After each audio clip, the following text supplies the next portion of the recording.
জাতীয় ঐক্যমত্য কমিশনের সাথে বিএনপির মুলতবি বৈঠকে গুরুত্ব পাচ্ছে সংবিধান, নির্বাচন সহ নানা বিষয়। সিইসির সাথে আলোচনা করতে নির্বাচন ভবনে এনসিপি নেতারা। গণহত্যা মামলার শুনানিতে সাবেক মন্ত্রী, এমপি সহ ১৯ আসামি ট্রাইব্যুনালে। ফাইয়াজের মামলা প্রত্যাহারে আইন মন্ত্রণালয়ের কিছু করার নেই জানালেন উপদেষ্টা। প্রশাসনের নিয়ন্ত্রণ নিয়ে বিএনপি ও এনসিপির মাঝে বাড়ছে দূরত্ব। রাজনৈতিক ভুল ও দায়িত্বজ্ঞানহীন আচরণ পরিহারের পরামর্শ বিশ্লেষকদের। তাদের বয়স আর আপনার বয়স তো সমান না। তাদের রাজনৈতিক যে ইগো, এটা কি আপনার সাথে তুলনা করে লাভ আছে? তাদেরকে যখন আপনি অ্যাটাক করবেন তখন তারা তো এটার কাউন্টার অ্যাটাক করবেই। রাজধানীতে বেসরকারি বিশ্ববিদ্যালয়ের শিক্ষার্থী হত্যার ঘটনায় মামলা। সংবাদ সম্মেলনে বৈষম্য বিরোধী আন্দোলনকে দায়ী করল ছাত্রদল। আমরা বৈষম্য বিরোধী ছাত্র আন্দোলনের নামে গতকাল মামলা হয়ে নেতৃবৃন্দ সহ যারা জড়িত তাদের নামে আমরা মামলা করেছি বনানী থানায়। গাজায় সেনাদের আরও নৃশংস হওয়ার নির্দেশ নেতানিয়াহুর। যুদ্ধ বন্ধের দাবিতে পিটিশনে ১,৪০,০০০ ইসরায়েলি স্বাক্ষর।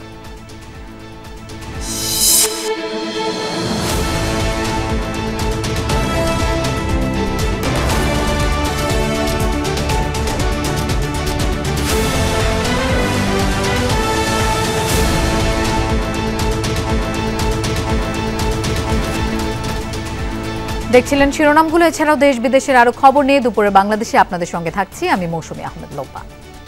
ঐক্যমত্য কমিশনের সাথে দ্বিতীয় দিনের মতো বিএনপির বৈঠক চলছে। সংসদ ভবনের এলডি হলে বেলা ১১টার দিকে বৈঠক শুরু হয়। বিএনপির স্থায়ী কমিটির সদস্য সালাউদ্দিন আহমদ জানান, সংবিধান, নির্বাচন ব্যবস্থা, দুদক, প্রশাসন, বিচার বিভাগ নিয়ে আলোচনা হবে। স্বচ্ছতা এবং আন্তরিকতার সাথে বিএনপি আলোচনা করবে বলেও জানান তিনি। এর মাধ্যমে কমিশনের সাথে এই পর্বে বিএনপির আলোচনা শেষ হবে। এর আগে বৃহস্পতিবার ঐক্যমত্য কমিশনের সাথে বৈঠক করে বিএনপি। দিনভর বৈঠকে ৭০ অনুচ্ছেদ, সংবিধান সংস্কার সহ বেশ কিছু বিষয় নিয়ে কথা হয়। সংস্কার কমিশনের সাথে যেসব বিষয়ে দ্বিমত রয়েছে সেগুলোর ব্যাখ্যাও তুলে ধরেন বিএনপির প্রতিনিধি দল। তারা বলেন, বিএনপি সংস্কারের বিপক্ষে নয়, বরং সংস্কার বিএনপিরও প্রতিশ্রুতি, তবে এটি চলমান প্রক্রিয়া।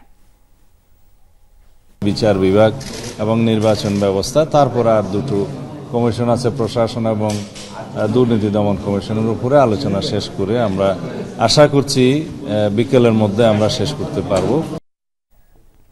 আমরা এই বিষয়ে আরো বিস্তারিত জানবো। জাতীয় সংসদ ভবনের এলডি হল থেকে আমাদের সাথে যোগ দিচ্ছেন সহকর্মী আরেফিন শাকিল। আরেফিন, বৈঠক কি এখনো চলছে কিনা, আলোচনার বিষয়ে কিছু জানতে পেরেছেন কিনা সেটি একটু জানতে চাই।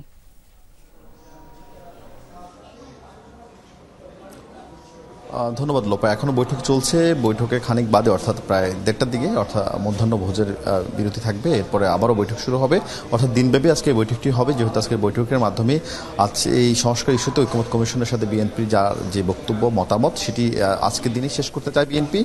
যদিও এখন পর্যন্ত আসলে সংবিধান সংক্রান্ত অনেক বিষয় নিয়ে ফয়সালা হয়নি যতদূর আমরা জানতে পেরেছি। এখন মূলত নির্বাচন ব্যবস্থা নিয়ে কথা বলা হচ্ছে, দুদক সংস্কার বিষয় নিয়ে কথা বলা হচ্ছে। এই বিষয়গুলো শেষ হওয়ার পর সংবিধান, সেই সঙ্গে প্রধানমন্ত্রীর ক্ষমতার ভারসাম্য থেকে শুরু করে রাষ্ট্রপতির ক্ষমতা বাড়ানোর বিষয়গুলো নিয়ে আলোচনা হবে। সেক্ষেত্রে বলা যায় যে আজকের দিনও হয়তো শেষ না হওয়ার সম্ভাবনা বেশি রয়েছে। আর যদি শেষ করা যায় সেক্ষেত্রে বিকাল ৫টা নাগাদ মূলত সালাউদ্দিন আহমদের নেতৃত্বে, নজরুল ইসলাম খানের নেতৃত্বে বিএনপির যে প্রতিনিধি দল রয়েছে তারা তাদের বক্তব্য জানাবেন। এবং খানিক বাদেও সালাউদ্দিন আহমেদ সঙ্গে কিছুক্ষণ কথা হচ্ছিল, তিনি খানিক বাদে মধ্যাহ্ন ভোজের বিরতির সময় তিনি আসবেন। এবং এখন পর্যন্ত সকাল থেকে ১১টা নাগাদ যে বৈঠক শুরু হয়েছে, কিছু বিষয় বা কোন কোন প্রশ্নে বিএনপি ঐক্যমত পোষণ করেছে বা কোন কোন বিষয় বিএনপির সঙ্গে ঐক্যমত পোষণ করেছে ঐক্যমত কমিশনের সদস্যরা, সেই বিষয় নিয়ে তিনি নিশ্চিন্তে বিস্তারিত জানাবেন। তবে এখন পর্যন্ত আমরা যতদূর জানতে পেরেছি বৈঠকের নানান সূত্র মারফত শুধুমাত্র বিচার বিভাগীয় যে ব্যবস্থা রয়েছে সেই কিছু বিষয় ব্যবস্থা নিয়ে বিএনপির পক্ষ থেকে তাদের যে গত বৃহস্পতিবার যে মুলতবি বৈঠকে যে সিদ্ধান্তগুলো ছিল সেই সিদ্ধান্ত নিয়ে বিএনপির গত শুক্রবার যে স্থায়ী কমিটির বৈঠক হয়েছে সেই বৈঠকে যে সিদ্ধান্ত হয়েছে সেই সিদ্ধান্তগুলো আজকের ঐক্যমত্য কমিশনের সঙ্গে জানানো হয়েছে এবং সেই বিষয়ে ফয়সালা হয়েছে। এর বাইরে বাকি বিষয়গুলো খানিক বাদে সালাউদ্দিন আহমেদ যখন বেরোবেন আমরা তার কাছ থেকে একেবারেই আনুষ্ঠানিকভাবে নিশ্চিত হতে পারবো। লোপা। আরফিন, আপনাকে ধন্যবাদ আমাদের সাথে যোগ দেওয়ার জন্য। জাতীয় নির্বাচন ভবনে সিইসির সাথে চলছে এনসিপির বৈঠক। মুখ্য সমন্বয়ক নাসিরউদ্দিন পাটোয়ারির নেতৃত্বে যোগ দিয়েছে 5 সদস্যের প্রতিনিধি দল। আর সেখানে আছেন আমাদের সহকর্মী লাভলি বিথি। আমরা এবার তার কাছে যাচ্ছি। বিথি, সিইসির সাথে বৈঠকে কোন কোন বিষয়ে আলোচনা হচ্ছে, কিছু জানতে পেরেছেন কিনা আপনি? জাতীয় নাগরিক পার্টির সাথে সিইসির যে বৈঠকটি সেটি কিন্তু বেশ গুরুত্বপূর্ণ। আর গুরুত্বপূর্ণ এই কারণে বললাম যে তার কারণ আজকে কমিশনের সভা কিন্তু আজকে ছিল না নির্দিষ্ট, কিন্তু এই বৈঠকটির আগে কমিশনের একটি আনঅফিসিয়াল একটি সভা আজকে হয়েছে। যেহেতু আজকে দল নিবন্ধনের আবেদনের শেষ তারিখ এবং জাতীয় নাগরিক পার্টি সহ বেশ কিছু দল কিন্তু এখনও আবেদন করেনি, তারা কয়েকদিন আগে আবেদন করেছিল সময়সীমা বাড়ানোর জন্য। তো এই বিষয়টি নিয়ে যে আজকে কথা হবে, একটি সিদ্ধান্তে আসবে, সেটি আসলে বলাই যাচ্ছে। আরেকটি বিষয় হচ্ছে যে তাদের আলোচনার বিষয়গুলো যদি আমরা বলি, প্রথম যে বিষয়টি সেটি হচ্ছে রাজনৈতিক দল নিবন্ধনের যে বিষয়টি। ইলেকশন কমিশনের এখন যে আইন আছে সেই আইনটির ক্ষেত্রে বেশ কিছু শর্ত আছে যেগুলো নতুন যে রাজনৈতিক দলগুলো আছে তাদের জন্য পূরণ করা কঠিন, সেক্ষেত্রে একটু শিথিল করার কথা তারা কিন্তু বেশ কয়েকবারই কিন্তু বলেছে। এছাড়া প্রধান নির্বাচন কমিশনার সহ অন্যান্য যে নির্বাচন কমিশনার আছে অর্থাৎ নির্বাচন কমিশন গঠনের যে প্রক্রিয়াটি নির্বাচন সংস্কার কমিশন প্রস্তাব করেছে এবং যে আইনটি আছে এই দুইটির বাইরে তারা আসলে অন্য কোনো পদ্ধতির কথা তারা বলছেন। আরেকটি বিষয় হচ্ছে যে এখন সীমানা নির্ধারণ কিন্তু নির্বাচন কমিশনের হাতে, কিন্তু এনসিপি তাদের যে প্রস্তাব সেই প্রস্তাব সুপারিশ সেইখানে কিন্তু এনসিপি বলে এসেছে যে তার সীমানা নির্ধারণটা স্বাধীন কমিশনের হাতেই থাকা উচিত। এছাড়া নির্বাচন সম্পর্কিত যেহেতু ভোটার তালিকায় হালনাগাদ কার্যক্রমের মধ্য দিয়ে নির্বাচন গ্রহণের প্রক্রিয়া শুরু হয়ে গেছে, প্রস্তুতি শুরু হয়ে গেছে, সুতরাং নির্বাচনের সেই প্রস্তুতি সম্পর্কেও তারা জানতে চাইবে এবং সিইসি আজকে বৈঠকটি শুধুমাত্র সিইসির সাথে প্রস্তুতি সম্পর্কে জানতে চাইবে। এবং যেহেতু প্রধান উপদেষ্টা বলেছেন ডিসেম্বর থেকে জুনের মধ্যে নির্বাচনের কথা এবং এনসিপিও বলেছিলেন এতদিন যে কথাগুলো বলে এসেছিলেন যে সম্পূর্ণ সংস্কার বা বড় অংশের সংস্কার, এখন তারা বলছেন যে প্রয়োজনীয় সংস্কারগুলো শেষ হওয়ার পর নির্বাচনে তাদের কোনো বাধা নেই। অর্থাৎ নির্বাচন কেন্দ্রিক যত ধরনের বিষয়গুলো আছে, নির্বাচন সংস্কার কমিশনের যে সুপারিশগুলো আছে, একটি সুষ্ঠু গ্রহণযোগ্য নির্বাচনের জন্য কী করা যায়, শান্তিপূর্ণ হস্তান্তর প্রক্রিয়া যেটি গতকালকে জাতীয় ঐকমত্য কমিশনের মিটিংয়ে বলা হয়েছিল, এই সম্পূর্ণ বিষয়গুলো নিয়ে তারা কথা আলোচনা হয়েছে। ধন্যবাদ বিথি আমাদের সাথে যোগ দেবার জন্য। জুলাই আগস্টে গণহত্যার অভিযোগে মানবতা বিরোধী অপরাধের মামলায় সাবেক 11 মন্ত্রী সহ 19 জনের শুনানি শেষ হয়েছে। 20 জুলাই তদন্তের অগ্রগতি প্রতিবেদন দাখিলের নির্দেশ দিয়েছে আন্তর্জাতিক অপরাধ ট্রাইব্যুনাল। এর আগে সকাল 10টা থেকে পৌনে 11টা পর্যন্ত পর্যায়ক্রমে 19 জনকে ট্রাইব্যুনালে হাজির করা হয়। গত 18 ফেব্রুয়ারি বিচারপতি গোলাম মর্তুজা মজুমদারের নেতৃত্বাধীন 3 সদস্যের ট্রাইব্যুনাল এই 19 জনকে আজ ট্রাইব্যুনালে হাজিরের নির্দেশ দিয়েছিলেন। সাবেক 11 জন মন্ত্রী হলেন আনিসুল হক, আমির হোসেন আমু, শাহজাহান খান, কামরুল ইসলাম, অবসরপ্রাপ্ত lieutenant colonel Faruk Khan, Abdur Razzak, Rashad Khan Menon, Hasanul হক ইনু, কামাল আহমেদ মজুমদার, গোলাম দস্তগীর গাজী ও ডাক্তার দীপুমণি। এছাড়া সাবেক প্রতিমন্ত্রী জুনাদ আহমেদ পলক, সাবেক প্রধানমন্ত্রীর 2 উপদেষ্টা সালমান এফ রহমান ও তৌফিক ইলাহি চৌধুরী, সাবেক বিচারপতি শামসুদ্দিন চৌধুরী মানিক, সাবেক স্বরাষ্ট্র সচিব জাহাঙ্গীর আলম, সাবেক এমপি সোলাইমান সেলিম, সাবেক আইজি আব্দুল আল মামুন এবং সাবেক সেনা কর্মকর্তা অবসরপ্রাপ্ত মেজর জেনারেল জিয়াউল আহসানকেও হাজির করা হয় ট্রাইব্যুনালে। ঢাকা কলেজ শিক্ষার্থী হাসনাতুল ইসলাম ফায়াজের বিরুদ্ধে জুলাই আন্দোলনের হত্যা মামলার তদন্ত দ্রুত শেষ করার অনুরোধ জানানো হয়েছে। তদন্ত কার্যক্রম শেষ না হলে আইন মন্ত্রণালয়ের কিছু করার নেই জানিয়েছেন আইন উপদেষ্টা আসিফ নজরুল। সকালে সহকারী জজদের প্রশিক্ষণ কোর্সের উদ্বোধন অনুষ্ঠানে একথা বলেন তিনি জানান, এই মামলায় 2 জনের 164 ধারায় জবানবন্দি আছে, সেটি 8 মাসেও কেন প্রত্যাহার হয়নি সেটা সংশ্লিষ্টরা বলতে পারবে, এই মন্তব্য করেন তিনি। এর আগে আইন উপদেষ্টা আসিফ নজরুল রোববারের মধ্যে মামলা নিষ্পত্তির আশ্বাস দিয়েছিলেন। এ সময় বিচার ব্যবস্থাকে আরও সহজ করতে হবে বলে সংশ্লিষ্টদের উদ্যোগ নেওয়ার আহ্বান জানান তিনি।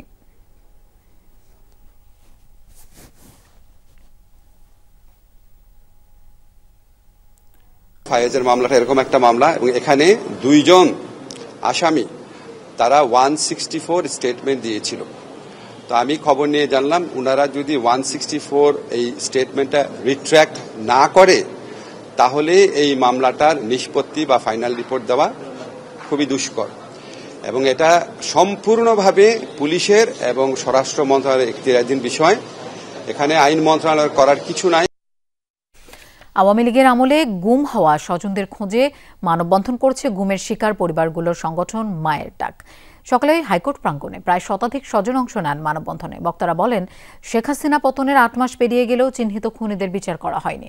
অভিযোগ করেন, যারা গুম খুনের মাস্টারমাইন্ড তারা 5 আগস্টের পর পালিয়ে গেছে। যারা পালিয়ে যেতে সহায়তা করেছে তাদেরও বিচারের আওতায় আনার দাবি জানানো হয়। গুম হওয়া ব্যক্তিদের দ্রুত ফেরত চান স্বজনরা। গুমের শিকার স্বজনদের ভাগ্যে কি ঘটেছে তা এখনও জানাতে না পারায় অন্তর্বর্তী সরকারের প্রতি হতাশা প্রকাশ করেন মায়ের ডাকের সংগঠকরা। আমাদের চাওয়া যদি ওনারা পূরণ না করেন, এই চেয়ারে কিভাবে বসবেন? লজ্জার ব্যাপার। আমার বাবা যখন মারা যায়, আমার বাবাকে ইট দিয়ে বাইরে বাইরে ডান্ডা বেরি ভাঙছেন। একটা সন্তানের জন্য এর থেকে কষ্ট কিচ্ছু হয় না। আমরা কেন এখন এটার বিচার পাচ্ছি না? ওরা কেন এখনো গুম? এই গুম শব্দটা এখনো কেন? এই দাবিটাকে সিরিয়াসলি নিয়ে এই জিনিসে সিরিয়াস ইনভেস্টিগেশন করা উচিত এবং একটা স্যাটিসফ্যাক্টরি আনসার, সন্তোষজনক আনসার তাদেরকে দেওয়া উচিত। প্রশাসন নিয়ন্ত্রণ নিয়ে বিএনপির বিরুদ্ধে এনসিপির অভিযোগে দু দলের মধ্যে বাড়ছে দূরত্ব। নবীনদের 2 মাস বয়সী দলটির নেতাদের বক্তব্যে ক্ষুব্ধ বিএনপি নেতারা এনসিপি ও জামায়াতের বিরুদ্ধে চাঁদাবাজির অভিযোগ তুলেছেন। তাদের দাবি, মাঠ প্রশাসনের কাছে এক প্রকার জিম্মিদশা বিএনপির। যদিও এনসিপি বলছে অভিযোগ রাজনৈতিক নয়, বরং প্রমাণিত সত্য। পুরো বিষয়টি নিয়ে এনসিপির অবস্থানকে রাজনৈতিক ভুল এবং বিএনপির আচরণকে দায়িত্বজ্ঞানহীন আখ্যা দিলেন রাজনৈতিক বিশ্লেষকরা। আরফিন শাকিলের প্রতিবেদন। সংস্কার ইস্যুতে এমনিতেই বিএনপির সাথে মতবিরোধ আছে ফেব্রুয়ারিতে জন্ম নেওয়া জাতীয় নাগরিক পার্টির। সেই বিরোধের আগুনে গেল বুধবার যেন ঘি ঢালেন এনসিপির আহ্বায়ক নাহিদ ইসলাম। আমরা দেখছি প্রধান রাজনৈতিক দল বিএনপির পক্ষ অবলম্বন করছে অনেক জায়গায়। বিষয়টি নিয়ে আলোচনা হয় বিএনপির স্থায়ী কমিটিতে। উষ্মা প্রকাশ করা হয় এনসিপির আহ্বায়কের এমন মন্তব্যের। তবে সিদ্ধান্ত হয় এ নিয়ে দলীয়ভাবে আনুষ্ঠানিক প্রতিবাদ না জানানোর, বরং পরিস্থিতি পর্যবেক্ষণ ও এনসিপি নেতাদের কর্মকাণ্ডের তথ্য উপাত্ত সংগ্রহ করছে বিএনপি। অভিযোগের সত্যতা আসলে কতটুকু? বিএনপির স্থায়ী কমিটির সদস্য ইকবাল হাসান মাহমুদ টুকু জানালেন মাঠ পর্যায়ে তাদের অসহায়ত্বের কথা।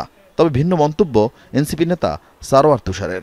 একটা বাস্তব কথা হলে না আমলে নিতে হবে, এটা তো অবাস্তব কথা। সরকার হলো অন্তর্বর্তী সরকার, সেখানে বিএনপির লোক থাকে কেমন করে? আমি তো বলতে পারি যে আমাদের কথা কেউ শোনেই না। আপনি যে কোনো ডিসি অফিস, যে কোনো ইউএনও অফিস, যে কোনো অন্যান্য এসপি ওসিদের অফিসে যাবেন, সেখানে বিএনপির একচেটিয়া প্রভাব। আমরা একটা কেন্দ্রীয় নেতৃবৃন্দ হিসেবে সেখানে গেলে যতটুকু বেগ পেতে হয়, বিএনপি একটা ওয়ার্ড পর্যায়ের নেতাও এর চেয়ে বেশি সুবিধা সেখানে পাচ্ছে। এনসিপি নেতাদের অভিযোগকে ফ্যাসিবাদের প্রতিধ্বনি বলছে বিএনপি। দলের স্থায়ী কমিটির সদস্য মির্জা আব্বাসের দাবি, অপকর্মের সাথে বিএনপি নয়, জড়িত নতুন ও পুরাতন দুইটি দল। একটা নতুন দল আর একটা পুরনো দল, তারা তো সর্বোচ্চ চাঁদাবাজি করতেছে, ডিক্লেয়ারে চাঁদাবাজি করতেছে। তারা বলতেছে যে আমাদের টাকার উৎস থেকে আসে, এটা বলা যাবে না। হোয়াট ডাজ ইট মিন? এই সমস্ত কথা তো আমরা বুঝি, আমরা তো আর এখন পর্যন্ত ফিডার তো খাই না। তো এখন চাঁদাবাজি করতেছে সবাই, নাম বলতেছে বিএনপির। ইম্পসিবল, বিএনপি এখন চাঁদাবাজি করে না। রাজনীতিতে এমন কাদা ছড়াছড়ির ঘটনা নতুন নয়। এমনকি মাঠ প্রশাসন নিয়ন্ত্রণ থেকে চাঁদাবাজির ঘটনার বেশিরভাগই সত্য। তবে বিএনপির মতো বড় রাজনৈতিক দলকে এখনই প্রতিপক্ষ বানিয়ে ফেলা এনসিপি নেতাদের দূরদর্শী সিদ্ধান্ত নয় বলে মত এই রাজনীতি বিশ্লেষকের। বললেন, এতে বরং সংঘাত বাড়বে, অস্থিরতা তৈরি হবে প্রশাসনে। তাদের বয়স আর আপনার বয়স তো সমান না। তাদের রাজনৈতিক যে ইগো, এটা কি আপনার সাথে তুলনা করে লাভ আছে? তাদেরকে যখন আপনি অ্যাটাক করবেন, তখন তারা তো এটার কাউন্টার অ্যাটাক করবেই, এবং ঘটছেও তাই। তো এটা তো খুব একটা রাজনৈতিক দলের নেতৃত্বের জন্য খুব বিবেচনা প্রসূত কাজ না। ঐক্য ধরে রাখতে প্রকাশ্যে অভিযোগ না করে অপকর্মের বিরুদ্ধে প্রধান উপদেষ্টার কাছে রাজনৈতিক দলগুলোকে লিখিত অভিযোগ দেওয়ার পরামর্শ দিলেন রাজনীতি বিজ্ঞানের এই শিক্ষক। এনসিপি খুব বেশি অ্যাম্বিশাস বক্তব্য রাখছে। Arfin Shakil, Jamuna news, Dhaka. Prime Asia বিশ্ববিদ্যালয়ের শিক্ষার্থী জাহিদুল ইসলাম পারভেজ হত্যার ঘটনায় 8 জনের নাম উল্লেখ করে বনানী থানায় হত্যা মামলা করেছেন নিহতের স্বজন। এদিকে সকালে এক সংবাদ সম্মেলনে ছাত্রদল নেতারা জানান, এই মামলায় অভিযুক্ত 5 জন বৈষম্য বিরোধী আন্দোলনের নেতা।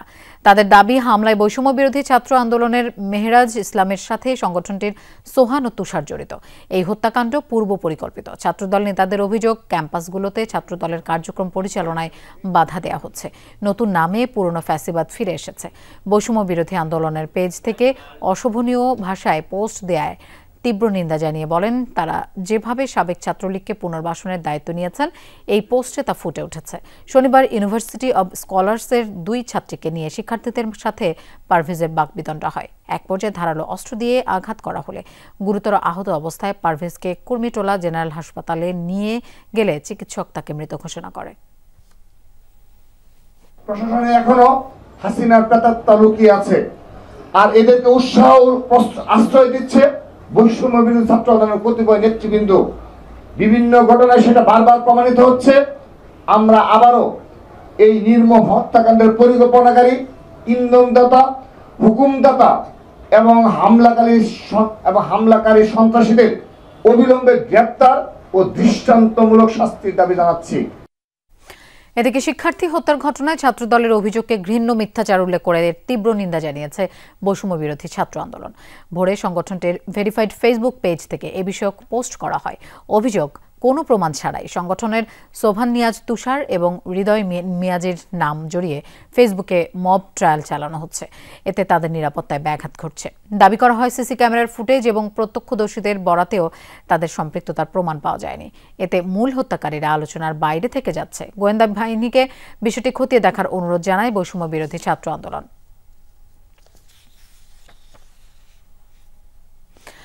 রাজধানী সহ সারা দেশে 6 দফা দাবিতে মহাসমাবেশ করছে পলিটেকনিকের শিক্ষার্থীরা।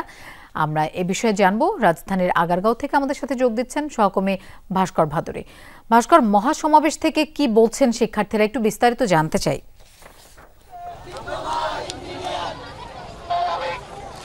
লোপা, ঢাকা মহিলা পলিটেকনিক ইনস্টিটিউটের সামনে ঢাকা জেলার যে মহাসমাবেশ, সেই মহাসমাবেশ কিন্তু শুরু হয়েছে দুপুর 12টায়। এই মুহূর্তে 1 ঘন্টারও বেশি সময় অতিবাহিত হয়েছে, কিন্তু তীব্র গরমের কারণে আন্দোলনকারীর সংখ্যা কিন্তু খুব একটা বেশি এই মুহূর্তে নেই। আমরা তাদের সাথে যখন কথা বলছিলাম, তারা কিন্তু বিভিন্ন দাবি দাওয়া তাদের পক্ষ থেকে জানাচ্ছেন এবং বিভিন্ন ধরনের হুমকিও দিয়ে যাচ্ছেন। প্রথমভাবে তারা যে বিষয়টি বলেছেন যে যতদিন না পর্যন্ত তাদের 6 দফা বাস্তবায়ন হয় ততদিন পর্যন্ত কিন্তু তারা ক্লাস এবং পরীক্ষায় কোনো ধরনের ক্লাস এবং পরীক্ষায় অংশগ্রহণ করবেন না। পরবর্তীতে তারা বলছেন যে প্রশাসন দাবি মেটানোর কথা বলে কিন্তু এখন পর্যন্ত প্রশাসন তাদের সাথে প্রতারণা করছে এবং আগামী 48 ঘন্টার মধ্যে যদি এই 6 দফা দাবি মেনে নেওয়া না হয় তাহলে দেশের বিভিন্ন প্রান্ত থেকে ঢাকামুখী লং মার্চের ঘোষণাও কিন্তু ইতিমধ্যেই তারা দিয়েছেন। শিক্ষার্থীরা বলছেন পরিকল্পিতভাবে দেশের পলিটেকনিক শিক্ষা খাতকে বন্ধ করার জন্যই কিন্তু বিভিন্ন ধরনের ষড়যন্ত্র চলছে এবং আজকের এই যে আন্দোলন, সেই আন্দোলন যাতে ঢাকাবাসীর কথা চিন্তা করে কোনো ধরনের নগরবাসীর দুর্ভোগ যাতে না হয় সেই বিষয়টি চিন্তা করে কিন্তু আগারগাঁয়ে করা হয়েছে এবং যতদিন না পর্যন্ত আন্দোলনের মাধ্যমে তাদের দাবি আদায় সম্ভব হবে ততদিন পর্যন্ত কিন্তু তারা তাদের আন্দোলন চালিয়ে যাবে। এবং তারা বলছে বুয়েটের শিক্ষার্থীদের একটি পক্ষ তাদের বিরুদ্ধে যে উস্কানিমূলক কথা বলছে এবং উদ্দেশ্যমূলক কথা বলছে তা কিন্তু দেশের শিক্ষা ব্যবস্থার জন্য কোনো মতেই মঙ্গলকর কোনো কিছু বই নিয়ে আসবে না। এবং ডিপ্লোমা পলিটেকনিক শিক্ষার্থীদের দাবি যে দেশের শিক্ষা ব্যবস্থাকে সমুন্নত করতে এবং একই সাথে উন্নত বিশ্বের সাথে তাল মিলিয়ে যদি বাংলাদেশের শিক্ষা ব্যবস্থা গড়ে তুলতে হয় তাহলে অবশ্যই পলিটেকনিকদের যে 6 দফা, সেই 6 দফা দাবি মানতে হবে এবং একই সাথে ভবিষ্যতে এই শিক্ষা খাতকে নিয়ে যাতে কোনো ধরনের ষড়যন্ত্র না হয় সেই বিষয়ে কিন্তু সকলকে সচেতন থাকার আহ্বানও জানিয়েছে শিক্ষার্থীরা। লোপা, ভাস্কর, আপনাকে ধন্যবাদ আমাদের সাথে যোগ দেওয়ার জন্য। দর্শক, আমরা পলিটেকনিক ইস্যু নিয়ে আরো খবর জানবো, তবে তার আগে জুলাই আগস্টের গণহত্যার অভিযোগে মানবতা বিরোধী অপরাধের মামলায় 19 জনের শুনানি শেষ হয়েছে। 20 জুলাই তদন্ত প্রতিবেদন জমা দিতে নির্দেশ দিয়েছেন আদালত এবং এই বিষয়ে ব্রিফ করছেন চিফ প্রসিকিউটর তাজুল ইসলাম। আমরা সরাসরি সেখানে চলে যাচ্ছি। 4টি ডিটেনশন সেন্টার আমরা আমাদের তদন্তকারী সংস্থারা ভিজিট করেছেন, উদ্ধার করেছেন এবং সেখানে গুমের কাজে, নির্যাতনের কাজে, গুম করে হত্যা করার কাজে যে সমস্ত ম্যাটেরিয়াল ব্যবহৃত হতো সেগুলো উদ্ধার করেছেন। যারা এই গুমের সেন্টারগুলো পরিচালনা করতেন তাদের নাম ঠিকানা বের করেছেন এবং কিভাবে এই লাশ অথবা এই বন্দীদেরকে ডিসপোজাল করা হতো সেটার ব্যাপারেও তথ্য প্রমাণ সংগ্রহ অনেকগুলোই হয়েছে, অনেকগুলো চলমান আছে। এইখানে শত শত অভিযোগ আছে গুমের, কয়েকশো অভিযোগের মধ্য থেকে বেশ কতগুলো গুমের ঘটনার তদন্ত প্রায় চূড়ান্ত পর্যায়ে আছে। সেগুলোর তদন্ত রিপোর্ট যে কোনো সময় হয়তো আমাদের তদন্ত সংস্থা দাখিল করতে পারবেন। এটার জন্য আমরা 3 মাসের সময় চেয়েছিলাম, সেই সময় অ্যালাউ করা হয়েছে। বাট 3 মাসের মধ্যেই আমরা আশা করছি অন্তত কয়েকটি মামলার তদন্ত রিপোর্ট। এই গুমের ঘটনায় যদিও আমরা মূলত একটা মামলা দায়ের করেছি, এই একটা মামলার মধ্যে শত শত গুমের অভিযোগ আছে। সেখানে গুমের প্রত্যেকটা ইনসিডেন্টকে আলাদাভাবে ধরে আলাদাভাবে তদন্ত রিপোর্ট দেওয়া চিন্তাভাবনা আমাদের তদন্ত সংস্থা করছেন এবং তারা আশা করছি কয়েকটা তদন্তের রিপোর্ট খুব সহসাই দিতে সক্ষম হবে। এটা ছিল আজকের দিনে মোটা দাগের প্রসিডিংস। আপনি একটা বলছেন যে ওই যে ওবায়দুল কাদের সহ 45 জনের বিষয়ে যেটা প্রাথমিক প্রমাণ মিলেছে এটা বলেছেন, এবং একই সাথে শেখ হাসিনাটাও বলেছেন যে প্রাথমিক মিলেছে। আপনি কি বলেছেন কোর্টকে? হয়তো যেটা বলেছি সেটাই বললাম, যে প্রাথমিক তদন্তে আমরা যারা প্রত্যক্ষদর্শী আছেন, ভিকটিম আছেন, তাদের বক্তব্য গ্রহণ করেছি, হসপিটাল থেকে ডকুমেন্ট সংগ্রহ করেছি, বুলেট উদ্ধার করেছি, ভিডিও ফুটেজ উদ্ধার করেছি, ড্রোন ফুটেজ উদ্ধার করেছি। এই সবগুলোর থেকে আমরা যেটা মোটা দাগে তদন্তের কনক্লুশনের যে দিকে যাচ্ছে সেটা হচ্ছে যে এটা একটা রাষ্ট্রীয় সিদ্ধান্তে সুপিরিয়র রেসপন্সিবিলিটির মাধ্যমে হাসিনা নির্দেশ দিয়েছিলেন, তার মন্ত্রিপরিষদ, তার পুলিশ বাহিনী সেটা ক্যারি আউট করেছেন এবং তারা এই পরিকল্পনা সাজানো মাঠ পর্যায়ে বাস্তবায়নের কাজ করেছেন। এটা pure and simple wide spread and systematic attack on civilian population. দর্শক, জুলাই আগস্ট গণহত্যার মামলা নিয়ে কথা বলছেন চিফ প্রসিকিউটর তাজুল ইসলাম। আমরা সরাসরি সেখানে ছিলাম। আর কিছুক্ষণ আগেই বলছিলাম দর্শক, 6 দফা দাবিতে সারা দেশে জেলা ও বিভাগীয় পর্যায়ে মহাসমাবেশ পালন করছে পলিটেকনিকের শিক্ষার্থীরা। সকাল থেকেই সিরাজগঞ্জ, কুমিল্লা, খুলনা, কুষ্টিয়া সহ দেশের বিভিন্ন স্থানে ক্যাম্পাসে জড়ো হয় পলিটেকনিকের শিক্ষার্থীরা। মহাসমাবেশে বলেন, 6 দফা দাবি আদায়ে বিভিন্ন সময় আশ্বাস দেওয়া হলেও তা বাস্তবায়ন হয়নি। অবিলম্বে জুনিয়র ইনস্ট্রাক্টর পদে ক্রাফট ইনস্ট্রাক্টরদের পদোন্নতির রায় বাতিল করতে হবে। এছাড়া পরিচালক সহ বিভিন্ন পদে কারিগরি শিক্ষা বহির্ভূত নিয়োগ নিষিদ্ধ সহ নানা দাবি জানায় তারা। দাবি আদায় না হওয়া পর্যন্ত আন্দোলন চালিয়ে যাওয়ার হুঁশিয়ারিও দেন। আমরা যে পর্যন্ত আমরা আন্দোলনে সফল হতে পারবো না এ পর্যন্ত আমরা রাজপথ থেকে যাব না। আমাদের পলিটেকনিকে যেসব ক্রাফট ইনস্ট্রাক্টর রয়েছে তারা আসে জেনারেল থেকে, তারা কারিগরি শিক্ষায় শিক্ষিত না হয়ে আমাদেরকে যে ল্যাব ক্লাসগুলো নিবে তারা কিভাবে আমাদেরকে কারিগরি শিক্ষায় শিক্ষিত করবে। দর্শক, মহাসমাবেশ সিলেটেও হচ্ছে। আমরা এই বিষয়ে আরো জানবো। আমাদের সাথে যোগ দিচ্ছেন নাবিল হোসেন। নাবিল, মহাসমাবেশ থেকে পরবর্তী কর্মসূচি সম্পর্কে কোনো ঘোষণা এসেছে কিনা? লোপা, আসলে মূল সমাবেশটি কিছুক্ষণ আগেই শেষ হয়েছে, যদিও এই মুহূর্তে এই যে সমাবেশে যারা আসলে সংগঠকের দায়িত্ব পালন করছেন তারা এখনো শহীদ মিনারে অবস্থান করছেন। তাদের পরবর্তী কর্মসূচি তারা আসলে যারা সংগঠকরা আছেন তারা আলোচনার ভিত্তিতে কেন্দ্রীয়ভাবে আসলে ঘোষিত হবে, তারা সেটি আমাদেরকে জানিয়েছেন। আর তারা যেটি বলছেন যে তারা আসলে বারবারই আশ্বাসের আসলে শিকার হয়েছেন, আশ্বাস পেয়েছেন, কিন্তু সেই আশ্বাসটা বারবারই ভেঙে দেওয়া হয়েছে। তাদের যে দাবি, সেই যৌক্তিক দাবির বিষয়ে তারা যখনই আসলে কথা বলার চেষ্টা করেছেন তখনই তাদেরকে আশ্বাস দেওয়া হয়েছে এবং আশ্বাসের পরপরই তাদের আসলে সেই আশ্বাসটুকু রাখা হয়নি। আমরা যে সংগঠক তাদের সাথে একটু কথা বলার চেষ্টা করি যে আপনাদের তো বারবার আশ্বাস দেওয়া হয়েছিল, তবু আসলে সেই দাবি আদায় হচ্ছে না, তো আপনাদের আন্দোলনটা আসলে কতদিন চলতে পারে কি মনে হয়? আমাদের আন্দোলন চলবে। আমাদের সাথে নাটকীয় বৈঠক করা হয়েছে। বিগত তারিখে আমাদেরকে বলছে শিক্ষা উপদেষ্টা আমাদের সাথে বসবে, কিন্তু এখানে সচিব তারা বসে নাই, অতিরিক্ত সচিব আমাদের সাথে বসছে। এই নাটকীয় বৈঠক আমরা চাই না। আমরা এখন চাই ডক্টর মোহাম্মদ ইউনূস স্যার, যিনি একজন দক্ষ, বাংলাদেশকে এগিয়ে নেওয়ার জন্য আমরা ওনার পাশে আছি, ওনার পাশে থাকতে চাই। আমরা চাই উনি আমাদেরকে একটু সময় দিবেন, আমাদের যৌক্তিক কথাগুলো একটু শুনবে।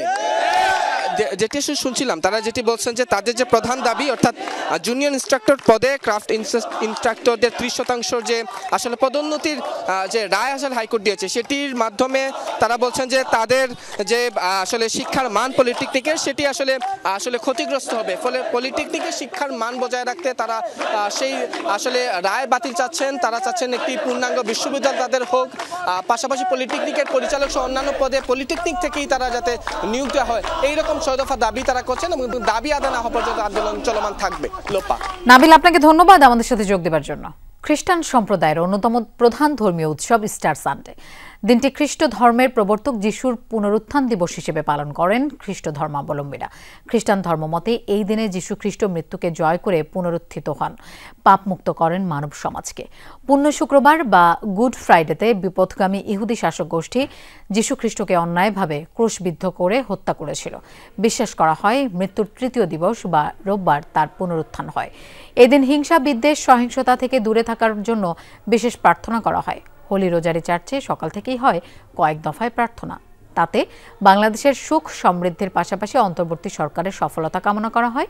একই সাথে গণতন্ত্র ও সুশাসন প্রতিষ্ঠায় প্রার্থনা করেন প্রধান যাজক ফাদার জয়ন্ত গোমেজ। শান্তি যাতে সারা বিশ্বে বয়ে আনুক এই প্রত্যাশাই আমাদের। এই দিনে আমাদের জন্য পুনরুত্থান, একটা অন্য একটা জীবন যেটা চিরকালের জন্য রয়েছে। মানুষের প্রতি যাতে ভালোবাসা করতে পারি, আবার নতুনভাবে যিশুর পথে থাকতে পারি। বাংলাদেশের জন্য প্রার্থনা করেছি, এজন্য এই পরিবর্তিত পরিস্থিতিতে আমরা আমাদের যে সংস্কারের মধ্য দিয়ে যে আগামী সরকার গঠনের একটা সুন্দর প্রচেষ্টা চলছে, সবকিছুর মধ্য দিয়ে যেন বাংলাদেশ একটা শান্তিপূর্ণ দেশ হিসেবে সামনে এগিয়ে যেতে পারে, এই জন্য আমরা আজকে প্রার্থনা জানিয়েছি। রাজধানীর বনশ্রীতে চলছে রাজুকের উচ্ছেদ অভিযান। সেখানে আছেন আমাদের সহকর্মী রাজীব আহমেদ, আমরা তার কাছে যাচ্ছি। রাজীব, অভিযানে কি কি অনিয়মের প্রমাণ পেয়েছে রাজুক, এতে কারা জড়িত এবং কি ব্যবস্থা নেওয়া হয়েছে? সকাল 9:30 থেকে রাজুকের এই অবৈধ ভবন নির্মাণের উচ্ছেদ অভিযান শুরু হয়েছে এবং আমরা দেখতে পাচ্ছি যে সকালে দক্ষিণ বনশ্রীর কে বলকে এই যে বিশাল বহুতল ভবন নির্মাণ হচ্ছে এবং তারা নকশা বহির্ভূতভাবে তারা ভবন নির্মাণ করছে এবং রাজুকের যে নিয়ম বা প্ল্যান সেটা না মেনেই তারা এই বহুতল ভবন নির্মাণ করছে। আর এরই পরিপ্রেক্ষিতে রাজুকের অভিযান পরিচালনা করছেন এবং আমরা সকাল থেকে 7টি জায়গা পরিদর্শন করে দেখেছি যে রাজুকের নিয়ম বহির্ভূতভাবে ভবন নির্মাণ করছে এবং তারা ভবনগুলোকে ভেঙে দেওয়া হয়েছে এবং সেই সাথে তাদের বিদ্যুৎ সংযোগ এবং ইলেকট্রিসিটি সংযোগ কেটে দেওয়া হয়েছে এবং 5 লাখ টাকা ওনাদের 5 লাখ টাকা জরিমানা করা হয়েছে। আমরা যদি এখানে রাজুকের নির্বাহী ম্যাজিস্ট্রেটের সাথে একটু কথা বলেছেন, তারা আসলে কি পদক্ষেপগুলো নিচ্ছে, আপনারা এখানে কি পদক্ষেপগুলো নিচ্ছেন? জি ধন্যবাদ। আমরা এই বনশ্রীর কে ব্লকের এই নির্মাণাধীন ভবনে আমরা মোবাইল কোর্টের অভিযান পরিচালনা করি এবং আমাদের এই অভিযান পরিচালনা করে আমরা দেখতে পাই যে তারা নকশার ব্যত্যয় করে ভবনটি নির্মাণ করছে। আমরা তাদের এই অপরাধ তার মালিক পক্ষ স্বীকার করে এবং তাদের স্বীকারোক্তির ভিত্তিতে আমরা তাদেরকে 5 লক্ষ টাকা জরিমানা, অনাদায়ে 1 মাসের বিনাশ্রম কারাদণ্ড এবং একই সাথে নকশা বহির্ভূত অংশ তারা আগামী 1 মাসের মধ্যে নিজ দায়িত্ব অপসারণ করবেন মর্মে তারা 300 টাকার স্ট্যাম্পে একটা অঙ্গীকারনামা প্রদান করেছেন এবং একই সাথে আমরা যে বৈদ্যুতিক সংযোগের মাধ্যমে তারা কাজটি করছিল আমরা সেই সংযোগটি বিচ্ছিন্ন করেছি এবং সংশ্লিষ্ট ডিপিডিসিকে নির্দেশনা দিয়েছি মিটারটি জব্দ করার জন্য। এভাবে অবৈধভাবে যে ভবনগুলো বা নকশাবহিত নির্মাণ করা হচ্ছে তার এই ব্যাপারে তারা বলছেন যে রাজুকের অনুমোদনবিহীন কোনো ভবনই তারা নির্মাণ করতে দিবেন না। এই ব্যাপারে অভিযান অব্যাহত থাকবে রাজুকের পক্ষ থেকে। রাজীব, আপনাকে ধন্যবাদ আমাদের সাথে যোগ দেওয়ার জন্য। বাংলাদেশ চীনের জন্য স্বাস্থ্য খাতের ভালো বাজার হতে পারে বলে জানিয়েছেন স্বাস্থ্য উপদেষ্টা নূরজাহান বেগম। তিনি বলেন, দেশের স্বাস্থ্য খাতের উন্নয়নের জন্য 138.20 মিলিয়ন মার্কিন ডলার সাহায্য দেবে চীন।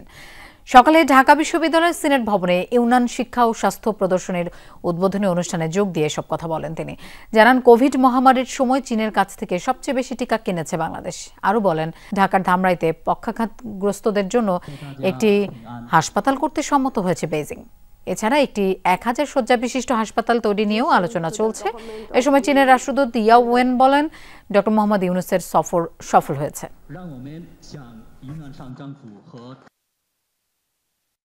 Healthcare sector has stood out as a testament to Bangladesh-China diplomatic relations.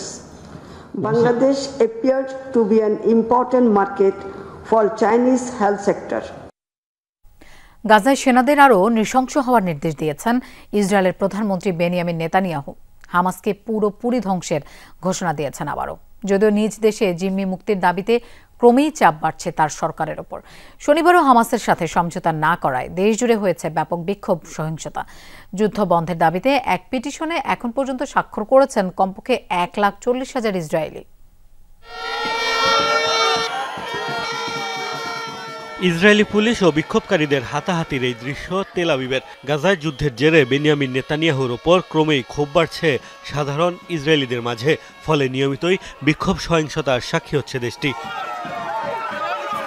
বিক্ষুব্ধ ইসরায়েলিদের অভিযোগ, নিজ স্বার্থে সংঘাত জিয়ে রেখেছেন প্রধানমন্ত্রী, পরোয়া করছেন না জিম্মিদের জীবনের। শত শত নিরীহ ফিলিস্তিনির প্রাণহানিতেও ক্ষোভ ঝেড়েছে অনেক আন্দোলনকারী। এখনও গাজায় আমাদের 59 জিম্মি রয়েছে। ইসরায়েলের সামরিক অভিযানই তাদের অনেকের প্রাণ কেড়ে নিয়েছে। এই সংঘাত অনেক আগেই শেষ হওয়া উচিত ছিল। যুদ্ধ থেকে এখন আর অর্জনের কিছু নেই আমাদের। নেতানিয়াহু একজন মিথ্যেবাদী, প্রতিটি নিঃশ্বাসে তিনি মিথ্যে বলেন। গাজার মানুষের জীবনের মূল্য রয়েছে আমাদের কাছে। সেখানে অনেক নিরপরাধের প্রাণ যাচ্ছে।